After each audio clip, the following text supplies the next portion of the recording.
para gravar aqui. Ó. Gravando. Começou? Começou. Boa noite, pessoal. Este é o nosso 9º encontro já, 10º encontro, se eu não me engano, do primeiro grupo de estudos do canal Resenha Forense, envolvendo direito natural, evidentemente. Acredito que agora sim o último sobre o Ervada, né, com um trio, era para ser um quarteto, mas por equívoco do Guilherme, o trio que vai se apresentar hoje, e portanto não um quarteto, será do Felipe, na verdade Felipe, Paulo e Gabriel. Meus amigos, fiquem à vontade, a palavra está com vocês. Lembrando que no dia 8, semana que vem, a gente recebe o professor Márcio, tá? Desculpa, o professor Milton, para falar sobre Inquisição e lei nos séculos 11, 12 e 13. É isso aí, pessoal. Mete bronca. Bom, boa noite, pessoal. Eu já peço desculpas caso eu venha a espirrar e tossir aí no meio da exposição, estou meio adoentado, mas sem mais delongas, vamos lá, né? Bom, hoje damos início à lição 13 da obra de Ervada, lições propedêuticas de filosofia e direito, e damos fim, né, à última lição também dessa obra. Bom, a lição intitulada Linhas Gerais do Método da Ciência Jurídica. Logo aí no primeiro tópico, proposição, Ervada dá algumas características da ciência e do método da ciência jurídica, né? Falando que toda ciência, claro, é especificada pelo modo próprio de enunciar e definir as coisas, né?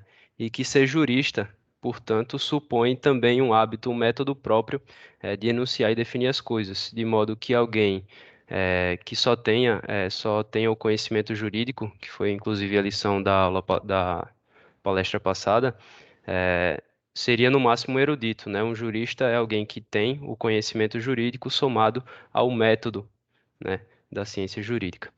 Bom, o método da ciência jurídica, Ervada diz que é determinado pela verdade prática, né? Primeiramente pela verdade prática que a ciência do direito tende a apreender, e pelo bem, né, o fim, que é a ordem social justa. Bom, Ervada comenta também que o caráter necessário aí do método jurídico, que o jurista deve levar um escrupuloso rigor metódico consigo, né? Ou seja, ele deve ter um método próprio de conceitualizar as coisas, porque ele tem um recorte aí da realidade, é, ele tem um recorte da realidade que busca o fim da ordem social justa, enfim, com critérios de justiça. Então, esse método, né, que o Ervada começa a expor, ele tem dois pressupostos, que é a visão de jurista, justamente o que eu acabei de comentar, que o jurista observa a realidade na medida em que ela tem conteúdo jurídico, né, na medida em que tem relação com o fim da justiça, que é a ordem social justa. Bom, o segundo pressuposto, né, que deriva aí da visão de jurista, é a pureza metódica formal, que consiste em que a ciência jurídica, por ela estudar a realidade social de uma perspectiva própria, né, que são as relações sociais com marca de intersubjetividade, por ser dessa maneira, ela é uma ciência autônoma, né? Ela conceitualiza as coisas de maneira própria. Bom, e aí entra uma questão, por mais que ela seja, sob certo aspecto, autônoma, ela não é autossuficiente, né? Se nós lembrarmos bem aí da lição passada, que o Pedro Costa expôs muito bem, o nível ontológico, ele informa a ciência, o nível científico, né? Então, por ela não captar a realidade total das coisas, como o ser e seus fins últimos, a ciência jurídica é informada pelo nível ontológico também. Então, ela não é autossuficiente, né? E para definir e enunciar as coisas cientificamente, ela se informa por dados fornecidos aí da filosofia, da sociologia, enfim, e principalmente ela se informa aí do nível ontológico, né, da parte ontológica da filosofia. Justamente pelo que eu tinha dito. O Ervada até comenta que o conhecimento da ação humana no plano científico requer conhecer os princípios que regem o ser e seus fins últimos, né? Então, a filosofia e o nível ontológico do conhecimento jurídico, eles informam a ciência jurídica sobre determinados princípios e saberes, tendo em vista que o seu recorte metodológico não contempla, né, o ser e seus fins últimos. Por isso a ciência jurídica precisa aí do nível ontológico. Bom, uma vez obtidos esses conhecimentos da filosofia, sociologia, etc., de outras ciências, a ciência jurídica aproveita, né, esses conceitos, teorias, dados, mas não os aplica puramente, né, da maneira que veio, mas na medida em que tem relação com o fim buscado, que é a ordem social justa, ou seja, adaptados e conformados de acordo com critérios de justiça, né? Hervada faz um breve resumo aí, na parte D, aí no parágrafo D, que sintetiza muito bem esse primeiro tópico. Hervada diz, abre aspas, o jurista não pode considerar apenas os dados estritamente jurídicos, normas, sentenças, direitos, etc., tendo muitas vezes de recorrer a realidades metajurídicas e aos dados fornecidos por outras ciências. Entretanto, essas realidades e esses dados serão estudados com visão de jurista, da perspectiva típica da ciência jurídica. Bom, e passando aí para o segundo tópico, né, também tem um caráter bem técnico. Aliás, toda essa lição tem um caráter mais técnico do que filosófico com que a gente estava acostumado. Desde a lição passada está assim, né? Hervada vai falar sobre a exegese e a construção do sistema. Hervada diz que a elaboração científica do direito ela compreende dois estágios, né, que é a exegese e o sistema, ou seja, a construção sistemática do direito. Bom, a exegese estuda de maneira analítica, né? Hervada diz que estuda de maneira analítica os fatores jurídicos e os interpreta, né? Hervada, inclusive, chega a comentar que eu não lembro agora em que parte, mas que sem a exegese o sistema é impossível, né? O sistema sem a exegese é uma coisa impossível, porque conhecer com precisão o alcance dos termos, o propósito da norma, é uma tarefa prévia ao sistema e é tarefa própria da exegese, né?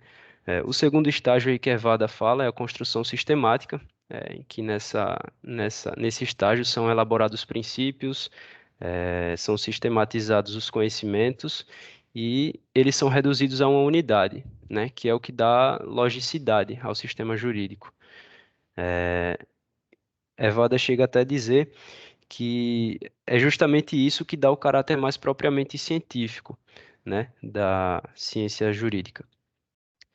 Bom, Evada também diz que a sistematização é a tarefa é a mais alta ocupação do jurista, né? E, por final, evocando De Castro, Evada diz que o sistema não é imprescindível para o direito, ou seja, o direito existe antes do sistema, né, como a gente sabe. O direito independe do sistema, mas, por outro lado, é de grande utilidade, né, pela clareza que produz para o seu conhecimento, ou seja, a sistematização do direito contribui bastante para o seu conhecimento, né? E continuando aqui, evocando De Castro, Evada evocando De Castro fala que, em contrapartida, né, tirá-lo de sua função instrumental e querer basear na perfeição, na elegância do sistema, a autoridade do direito, ou pretender atribuir a ele uma mística força jurídica produtora são atentados inadmissíveis contra a dignidade e a natureza do direito, né? Bom, passando aí para o terceiro tópico, o pensamento científico. Evada, um tópico curto também. Evada vai dizer que a ciência do direito exige do seu cultor, né, de seu cientista, dois espíritos, o espírito científico e o espírito positivo. O espírito científico consiste basicamente eh, em três qualidades, né? Ele requer três qualidades de seu cultor, que é a objetividade, o rigor e o espírito crítico. Bom, a objetividade é que deve o cientista utilizar todos os meios de informação, né, a seu alcance, para conhecer o objeto de estudo com maior exatidão, né? O rigor consiste em o cultor da ciência do direito não afirmar nada que não esteja rigorosamente demonstrado pelo seu método, né, pelas exigências do objeto dessa ciência. Mas, por outro lado, né, no entanto, algo que não foi demonstrado pelo método científico, mas que é revelado por um saber superior, pode ser aceito, né? Ele não só pode, deve ser aceito como verdadeiro, caso seja revelado por um saber superior, né? De novo, é aquela coisa, a ciência do direito não é um conhecimento autossuficiente. Ela recebe saberes e princípios de outros níveis, né? Do nível ontológico, enfim. E por fim, a terceira qualidade do espírito científico é o espírito crítico, né?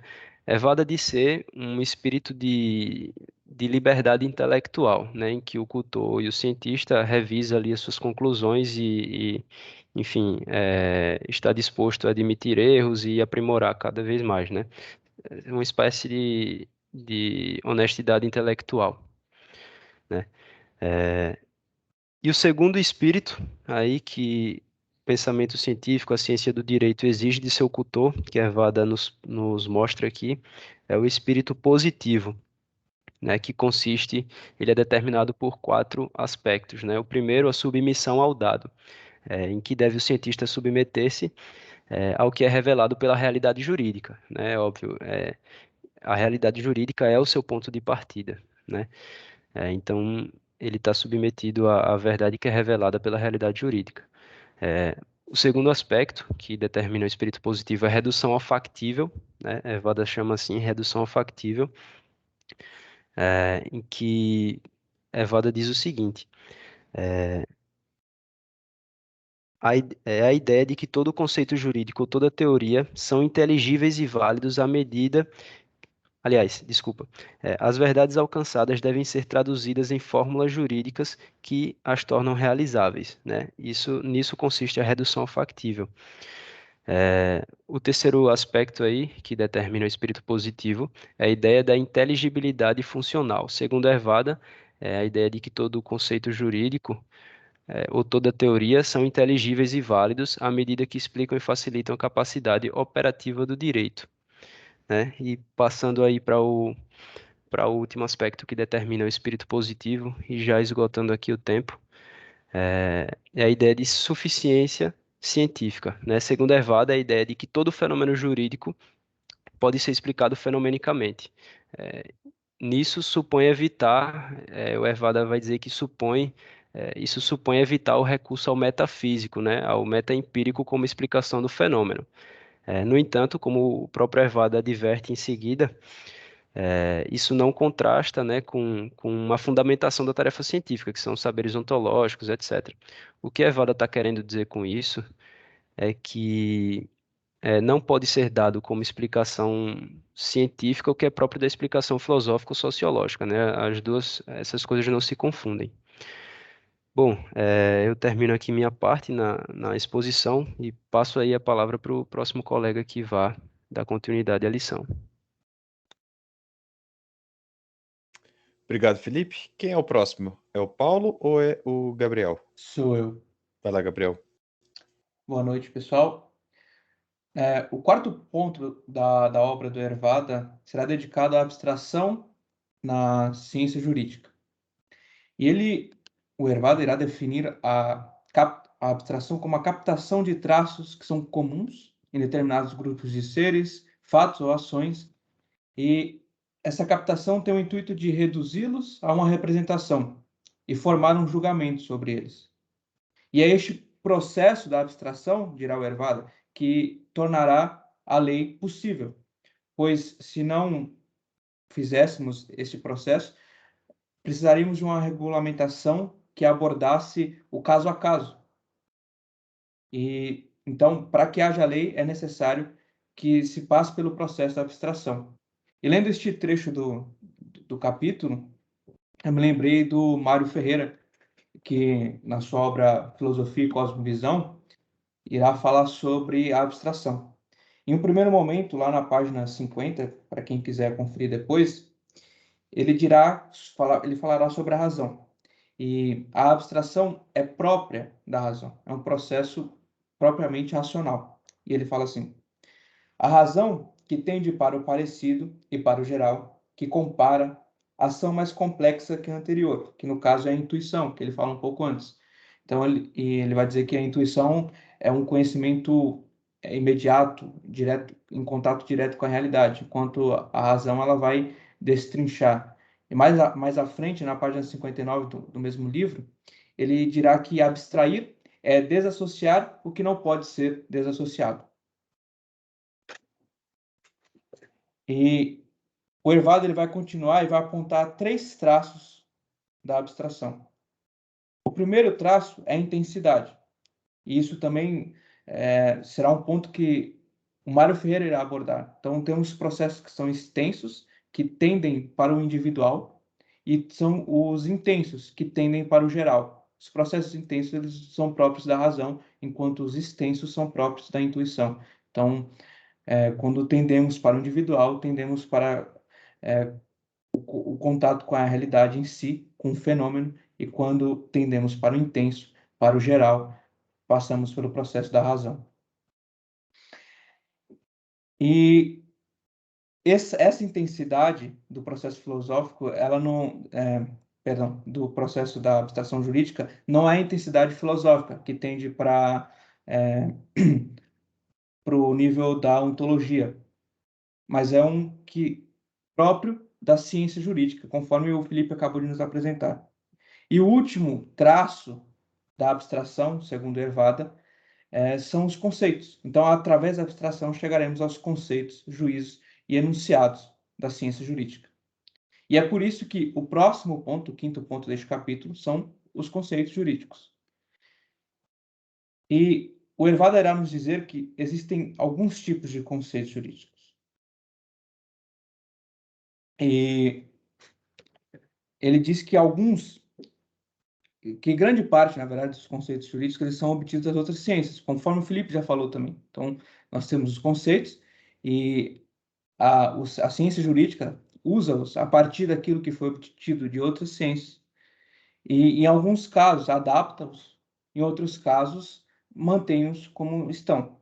Mas também existem os conceitos que são propriamente jurídicos e que, apesar de terem algum contato com as outras ciências, eles foram formulados a partir do pensamento jurídico.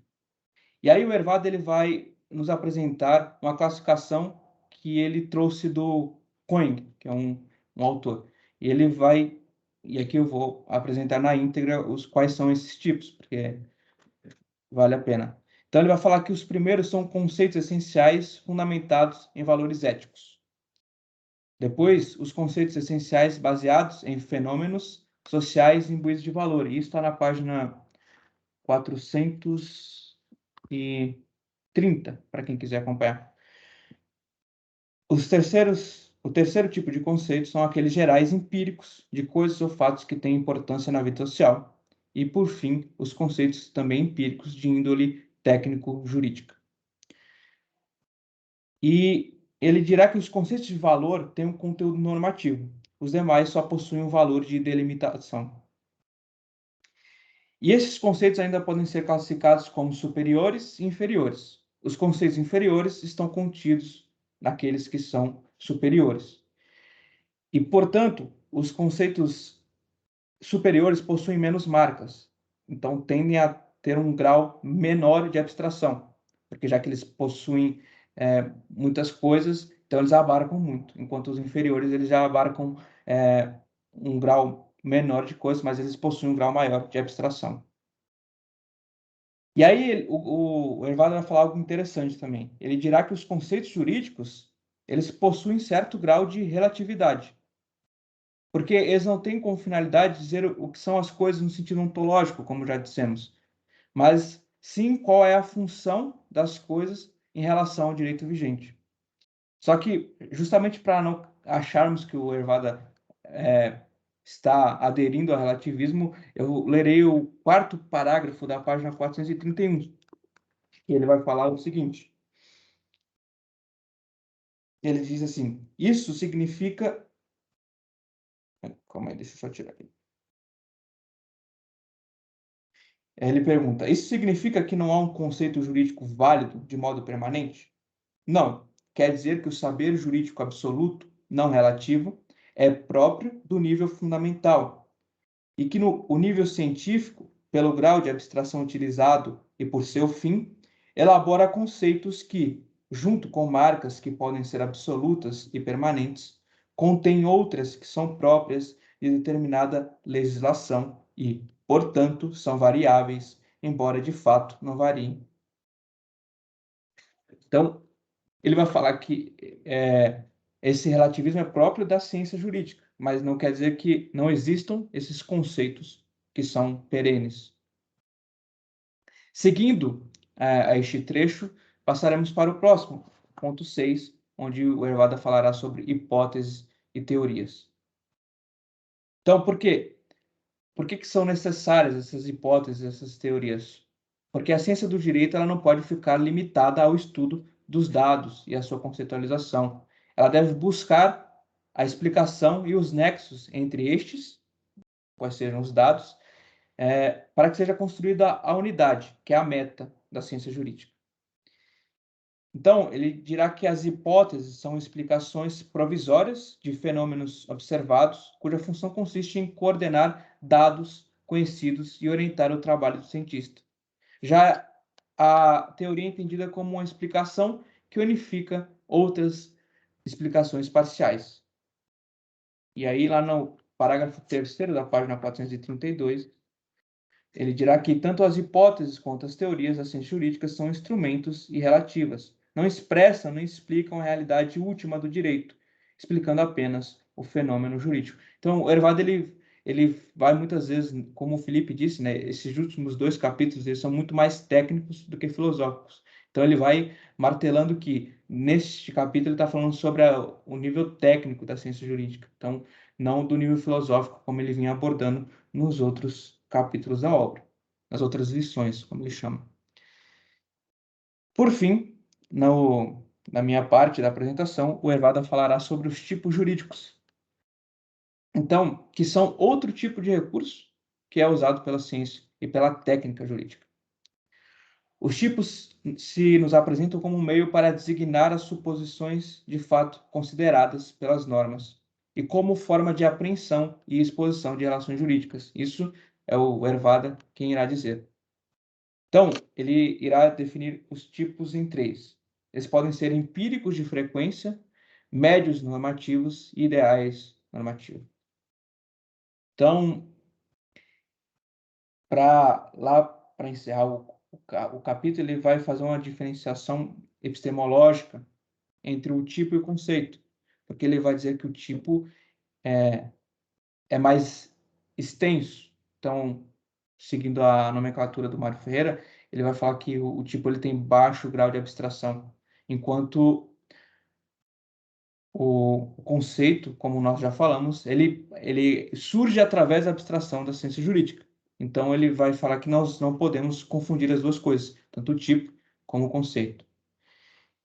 E aí, por fim, ele só vai dizer que existem os tipos que são abertos, ou seja, eles reúnem só alguns traços daquele objeto do qual o título fala, e os fechados, que delimitam de modo completo a figura abordada pelo título. Então, para não demorar muito, passo pro Paulo. Boa noite, me escutam? Desculpa a voz, primeiramente, esse frio aí tá complicado. Para que eu não viesse a perder nenhum dos tópicos que eu quero comentar, eu acabei transcrevendo a minha fala, de modo que tão somente lerei ela para vocês. Pois bem, dando continuidade nessa temática dos tipos jurídicos, especificamente nas modificações que esses podem vir a sofrer, o autor apresenta a redução simplificadora, consistente na substituição do qualitativo pelo quantitativo. Quando a realidade apresenta oscilações sem regramentos fixos, mas conservando qualidades que devem ser consideradas pela ordem jurídica, faz-se necessária a adoção de critérios que atendem à tríade de serem fixos, justos e seguros, neste caso em particular, reduzindo uma qualidade a uma quantidade. São exemplos dessa situação, como enunciado pelo próprio Hervada, a aposentadoria motivada por idade avançada e consequente redução da capacidade laboral, Dadas as subjetividades dessas qualidades, o legislador fixa uma idade, observando também a justiça e a segurança, para que esse direito possa ser pleiteado. Seria um caso da mesma natureza o debate sobre a maioridade, a personalidade jurídica, debate importante sobre a teoria natalista versus a teoria concepcionista, a prescrição, a decadência, etc. Outras modificações que os tipos jurídicos estão sujeitos a sofrer são as equiparações formais, também conhecidas como remissões, que são recurso de técnica legislativa imbuído de evitar repetições inúteis, ocorrido quando a lei equipara, para efeitos jurídicos, uma suposição de fato a outra que seja diferente. Essencialmente, remeter às normas que regulam as suposições de fato, as quais se equiparam às consideradas na norma equiparadora. Um tipo especial de equiparação formal é a figura da ficção jurídica, que é oriunda do direito romano e surgiu por necessidades de tráfego jurídico. Consiste ela em fingir que um fato contemplado pela lei é igual a outro distinto, tendo em vista a sua aplicação prática. De acordo com Andrea Alciato, que num latim bem vulgar mesmo, legis adversus veritatem nihil possible ac ex iusta causa dispositivo. Hervada conclui dizendo que na realidade não existe nada de ficcional na figura da fictio iuris, sendo esta, como já dito anteriormente, a mera equiparação de efeitos a fatos distintos. Um exemplo de ficção jurídica na atualidade seria o recente julgado do Egrégio Supremo Tribunal Federal, que equiparou a transfobia e a homofobia ao crime de racismo. Uma crítica bem contundente deve ser citada. A excelentíssima deputada Cristonieto disse que, ao punir como crime de racismo a ficção jurídica, que sequer possui tipificação penal, abre-se o precedente para todo tipo de arbitrariedade. O autor também menciona o tópico do formalismo e divulgação. Segundo ele, são dois meios que são empregados pela técnica jurídica para proteger a segurança na ordem jurídica. Uma vez que o direito só tem como objeto o que é externo, não sendo capaz de adentrar ao interior de cada pessoa, tá aí um elemento importante para a diferenciação entre moral e direito, faz uso do símbolo, meio necessário para que aquilo que não possa ser exteriorizado por si mesmo possa ser manifestado e tornar-se objeto do direito. Deste modo, a forma com que algo se apresenta e é apreensível pelos demais constitui um fator primordial na ordem jurídica. São exemplos dessas formas de manifestação palavras ou silêncio, atos, omissões, assinaturas, entre outras. No direito civil, especificamente no direito contratual, é o cerne do consentimento, necessário para a gênese do contrato. Todavia, não só pela segurança que é necessário o formalismo no direito, mas para que a comunicação entre os homens aconteça e a consequente captação de relações, fatos e atos sociais possa ocorrer, é conditio sine qua non que haja a manifestação externa do que se passa no interior, intenções, pensamentos e vontade. Sem a manifestação não existe no mundo do direito. Toda manifestação no mundo jurídico possui presunção de conteúdo. Entretanto, tem de se tomar cuidado para não cair em um formalismo exagerado, que inverte a hierarquia valorativa entre o símbolo e seu conteúdo, quando se ignora que o símbolo vale tão somente o que se expressa vale. O excesso de formalismo é sinal de direito primitivo ou decadente, põe o autor. A respeito do princípio da divulgação, o autor afirma que é aplicável tudo o que fora mencionado a respeito do formalismo. Este princípio obedece fortemente ao quesito da segurança, sendo predominante em atos administrativos, normas e sentenças. Por exemplo, vigorará tal norma a partir de sua publicação em Diário Oficial. Um outro assunto abordado por Hervada é o da linguagem jurídica. Esta tem um imprescindível papel para todas as ciências, o que não é diferente no caso do direito. A linguagem própria necessita de ser precisa, clara e simples. Como esta ciência cunha termos para o seu uso próprio, também requer um léxico nocional típico e próprio, expressando sem incertezas e confusões os conceitos jurídicos. Por este motivo, não é razoável pretender a linguagem trivial no direito, correndo um enorme risco de que ocorra prejuízo semântico das ordenações e consequente prejuízo para o direito, o que vai de encontro ao que é propagado em diversos discursos Brasil afora, de que o direito precisa abandonar o seu rigor linguístico, o que não é estranho às outras artes, como a medicina, que vem sofrendo um processo de abandono da biologia, das belas artes, que abandonam o belo, e da própria gramática, que vem descolando-se da lógica. A precisão é necessária para mitigar as incertezas e ambiguidades. A clareza é necessária para que não haja obscuridade, que nada mais é que a pluralidade de interpretações, sinônimo de ineficácia das leis. Tendo em vista que Hervada é um canonista, podemos mencionar o latim, que é o idioma oficial da Igreja, língua morta e, consequentemente, não é passível de sofrer ressignificações. A simplicidade é necessária para que não ocorra o excesso de terminologias e rebuscamentos que somente dificultam a ciência jurídica. Se pegarmos algum discurso dos ministros do Supremo Tribunal nos dias de hoje, a imprecisão é constante, com termos amplíssimos, a dignidade da pessoa humana. A obscuridade aparece em julgamentos sobre o aborto, onde a dignidade da pessoa humana é invocada para se permitir a interrupção da gravidez. O rebuscamento, de fato, muitas vezes é abandonado, mas não creio que em virtude de uma conscientização dos profissionais do direito, mas como causa do empobrecimento humano e intelectual da sociedade. Já no fim da lição, Hervada aborda os princípios básicos para a interpretação da norma. Não se limita à norma em sentido estrito, abrangendo também o costume, os negócios jurídicos, os atos administrativos, restringindo somente considerações preliminares, uma vez que a obra é de filosofia do direito e não teoria do direito. Interpretar para Hervada é a operação intelectual de compreensão, consistente em aprender o conteúdo normativo da regra. O primeiro princípio consiste na relação entre a estrutura jurídica e realidade social, sendo a estrutura jurídica uma ordem da e para a realidade social, sendo produto da prudência jurídica. Sua razão de ser e de existência fundamenta-se em duas coordenadas: uma realidade social que precisa ser regulada e as exigências de ordem e de justiça às quais as normas pretendem servir. Uma norma que pretendesse regular feudos não teria razão de ser, não existindo correspondência na realidade que exigisse ordem e justiça. Essa suposta norma não teria razão de ser. Um exemplo, como o professor sempre cita, a eliminação das incapacidades em virtude do Estatuto da Pessoa com Deficiência. Há alguma correspondência na realidade social? Parece-me que não. O segundo princípio norteador é o da historicidade da ordenação jurídica, que as normas jurídicas sejam interpretadas de acordo com o momento histórico. A mesma realidade social deve ser interpretada em um momento futuro com a atualidade. Um mau exemplo que me vem à mente é a questão da DPF 132 e da DI 4277, que fala sobre o assunto da união civil entre pessoas do mesmo sexo, ressignificando o artigo 1723 do Código Civil, que afirma contundentemente a necessidade de um homem e de uma mulher, ambos no singular, para que seja reconhecida a união estável entre pares. A atualização imprópria nega a realidade do casamento, união indissolúvel entre homem e mulher. O último critério é o sentido ou finalidade do direito. Uma estrutura jurídica, norma, um dever não se limita ao seu fim imediato disposto em seu enunciado, buscando um sentido mais pleno do que se considerado isoladamente.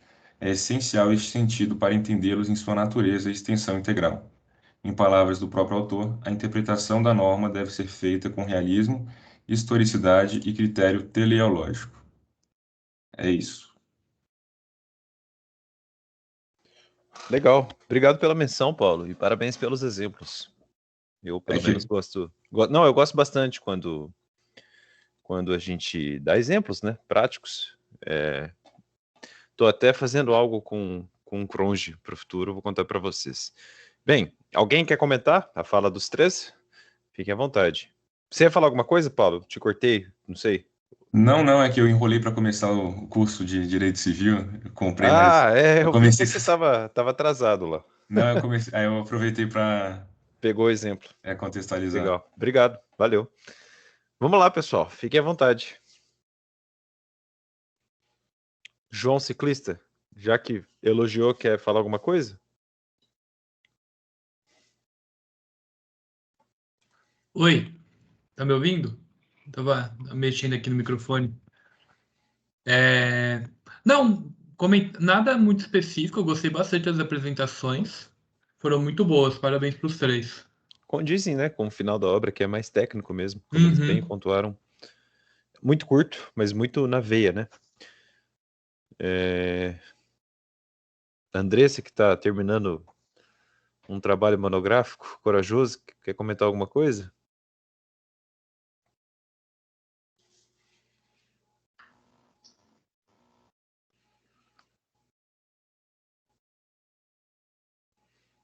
Acho que está mudo o seu microfone. Ligou? Agora sim. É porque o computador aqui tá pior que uma carroça. Eu gosto de chamar a Andressa só para me divertir com as colocações dela. Ai, ai. Vocês são bestas, viu? Sim, eu até esqueci o que eu ia falar, cara, agora.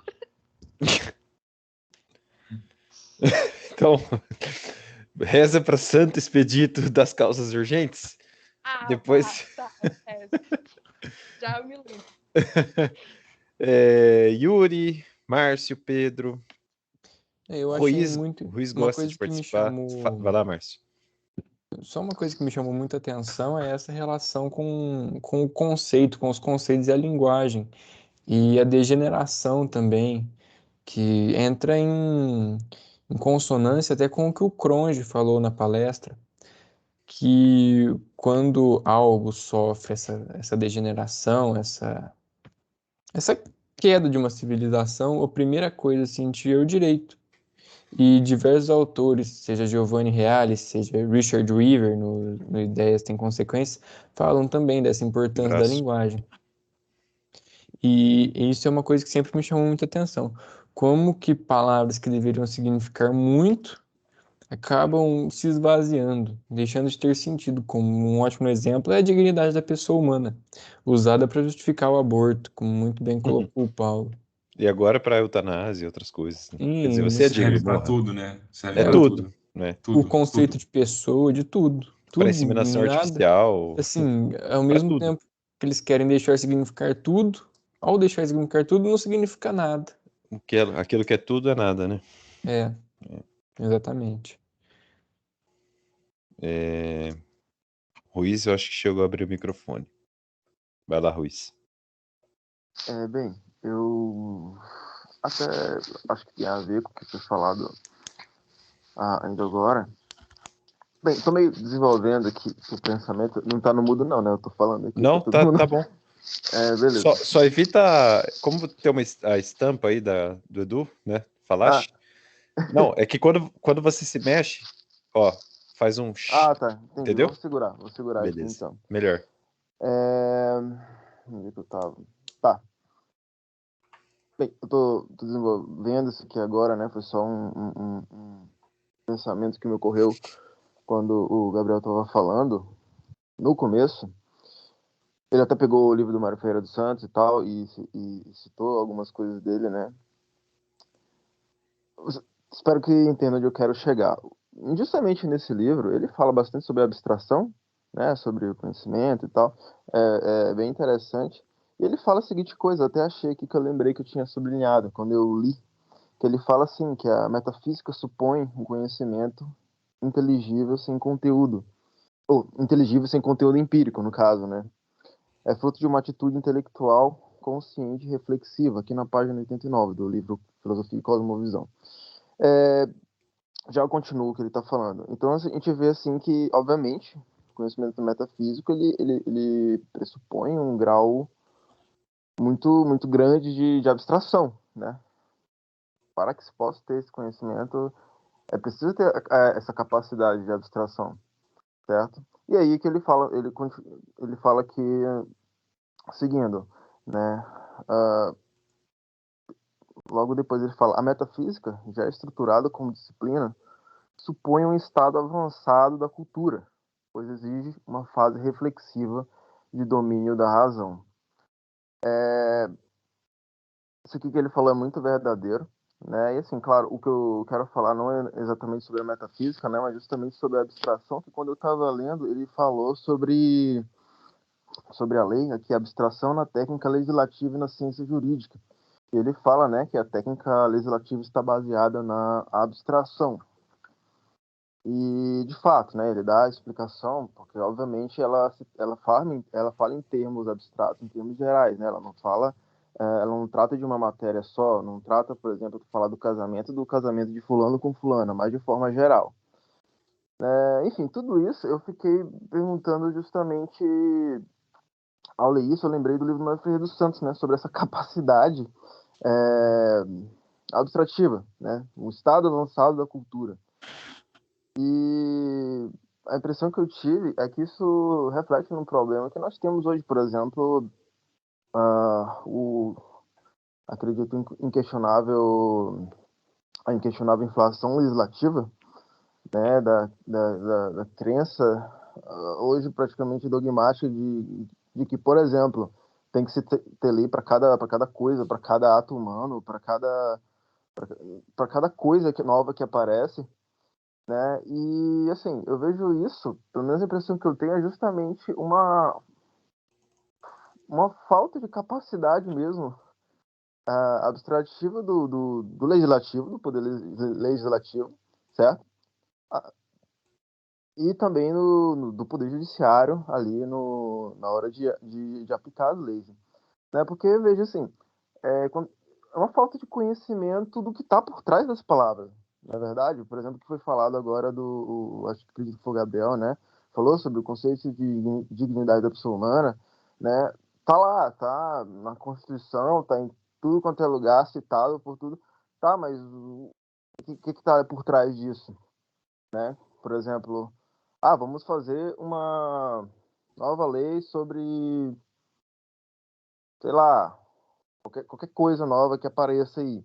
Uma nova lei LGPD. sobre... Isso, Não, já temos agora uma lei, vamos fazer uma lei sobre o direito dos animais. Agora vamos fazer uma lei sobre o direito dos animais mamíferos, entendeu? Eu vejo ali claro, isso aqui eu estou trazendo para o absurdo, né? Mas já é o que acontece. Né? Já é o que acontece em outros aspectos. O que é isso que eu vejo? É justamente uma falta de capacidade de conhecer justamente o conteúdo por trás daquilo que já está legislado. Né? Então, é isso, não se conhece o que está por trás das palavras e a pessoa não, às vezes, quando fala a pessoa não, né? No caso, o Poder Legislativo, com cada um dos seus representantes ali, né? Claro que é uma torre de Babel. E aí já entra para política e, enfim, né? Mas o que eu quero mostrar aqui é justamente isso, né? É uma impressão que eu tive, justamente, né? O Mário Ferreira de Santos ele fala, né? Que a metafísica, claro, que já pressupõe a abstração, né? Ela supõe um estado avançado da cultura, né? E o que nós vemos hoje, como eu falei, essa inflação legislativa que eu vejo como justamente uma falta de capacidade do próprio Poder Legislativo, né? Em relação à abstração. Claro que é pedir demais, claro que é. Né? Mas vemos as consequências de um erro filosófico, digamos assim. Né? Enfim, isso foi só um pensamento que me ocorreu quando o Gabriel estava falando. Obrigado, Ruiz. Alguém mais quer participar? A fala do Ruiz rendeu mais que a minha. Valeu, Ruiz. Muito bom.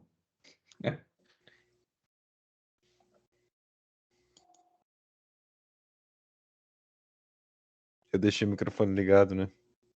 Eu dei risada do LGPD ali que mandaram. Desculpa, Ruiz, não foi de você não, tá? Não tem problema. É só ver o chat ali, é meu álibi, mas tudo bem. Bom que agora já foi. Eu tava tentando entender de onde estava o fim desse barulho. Parecia uma bexiga estourando. Eu tava vazando de vontade de rir de vocês ali. Desculpa, tá, Ruiz? Obviamente não é da tua fala. É só você ver o chat. Como sempre, o pessoal me pescando ali no chat. Não tem problema. Já vou dar uma olhada e rir também. Mas desliga a câmera, que você Tá bom. não vai passar aperto. A gente tá com mais ou menos 50 minutos só de encontro. O Guilherme não tá aí, não? O Guilherme não quer falar? Tô aqui, professor, mas hoje, como eu disse lá para eles, pro pessoal do grupo, hoje é dia deles crescerem e eu diminuir aqui. Tá, hoje você deu um Pode dibre. fazer pergunta também. Então agora eu vou começar a pescar quem fala menos, hein? Como a gente tá fechando a obra, tá? Porque a gente tá fechando a obra é assim, passar a régua, tá? Pedro Costa já se apresentou recentemente. Se quiser participar, ele sempre participa, né? Então, beleza. O Yuri também tem participado com frequência. Agora eu vou, nas meninas aqui, Ana e Júlia, se quiserem falar alguma coisa, fiquem à vontade. O Pedro diminuiu, pode participar mais. Eu tô sendo aquele professor chato. O Edward também, ultimamente, está mais quietinho. Bom, o Paulo se apresentou. O mais engraçado foi o Paulo, né? Ô, pessoal, desculpa a minha voz. E aí, de repente, um vozeirão, né? Mas é por causa da rouquidão, né? Que dá essa tonalidade grave mesmo. Ah, entendi, E também entendi. a boca foi secando mais pro final. Aí já... Tava o É, pela tenor lá. blusa aí tá frio aí também, né? Tá. O pessoal, olha, puta voz de locutor. It feels so, sabe? Ficou mó bom. Bom, pessoal, eu acho que então vamos encerrar. Se não tem participação, não tem por que a gente se alongar à toa. Eu quero sugerir pro Paulo fazer a abertura pra gente. Não, o Paulo vai ser o nosso locutor oficial. Eu já vou lançar essa ele tem que braba fazer daqui a pouco. abertura da reunião e falando Professor. no começo. dos Boa capítulos noite, anteriores. amigos da Globo. Fala, Andressa. Não, é só porque eu fiz umas pequenas anotações enquanto os meninos estavam fazendo a apresentação sobre a relação entre a ontologia e o direito. E na minha mente veio a seguinte visualização. É como se o direito fosse o rio, produto de vários afluentes, e a ontologia seria um desses afluentes. No momento em que, vamos supor, né? Esse é um raciocínio seu? Assim, fala. Pode dizer. Não, é um raciocínio que você trilhou? Isso. Não, eu tô me lembrando daquilo que você falou da flor. Muito interessante também. Continua. E no momento em que eu coloco esse curso desse afluente da ontologia para outro lugar e não permito que ele vá de encontro para formar o rio perde a força. É isso. É bem isso. O direito, ele perde a força dele quando eu retiro dele esses elementos ontológicos, esses elementos filosóficos, esses elementos linguísticos que lhes são caros. Essa colocação que eu anotei, eu tenho esses flashes de vez em quando, aí queria compartilhar. Mas é um raciocínio por analogia muito interessante, tal qual aquele da flor. Não falo para bajular, não. Eu gosto desse tipo de... Você tem uma criatividade com as palavras que é muito peculiar. É muita Santa Terezinha, né, Andressa? O amor da minha vida. Bom, pessoal, como a gente tem que discutir um tema pontual e prático, eu acho que a gente já pode começar a pensar em encerrar a reunião de hoje, já que o tema era curto. Se ninguém quer falar, cale-se para sempre até a nossa aula magna. É a última chance. Que aí o Guilherme vai morrer liderar. antes do Natal. Beleza, então. Guilherme, você desliga aí? Pessoal, muito obrigado. A gente volta na quinta que vem aqui no YouTube, ou na sexta, né? Para juntar também a aula do professor Milton, tá? Que vai falar sobre a Inquisição, etc, etc. Vou encerrar a gravação, tá bom? Joia, obrigado, valeu. Não saiam, tá?